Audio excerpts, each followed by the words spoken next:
اعوذ باللہ من الشیطان الرجیم، بسم اللہ الرحمن الرحیم۔ آپ کو ہر راز خفیہ رکھنے کی ضرورت ہے۔ ایک ہی سوال دو بار نہ پوچھیں۔ یہ ظاہر نہ کریں کہ آپ سب کچھ جانتے ہیں۔ سوالات پوچھیں۔ ہمیشہ اپنے ساتھ کیش رکھیں۔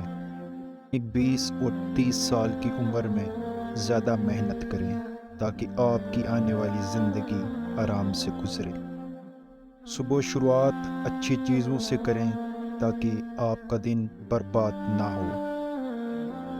بات چیت میں کبھی بھی پہل نہ کریں۔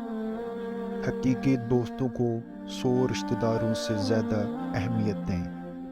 اچھے کپڑے پہنیں چاہے موقع کوئی بھی ہو۔ اگر آپ زیادہ ذہین ہیں تو اونچی آواز میں بولنے سے گریز کریں۔ اس کام کا کریڈٹ نہ لیں جو آپ نے نہ کیا ہو۔ اپنے فون کو کھانے کی میز پر رکھنے سے گریز کریں۔ اپنے خاندان کے ساتھ سیاست پر بحث نہ کریں۔ فضول گپ شپ میں حصہ لینے سے گریز کریں۔ ہر وقت اپنے فون اور کمپیوٹر پر رہنے سے اپنی زندگی ضائع نہ کریں۔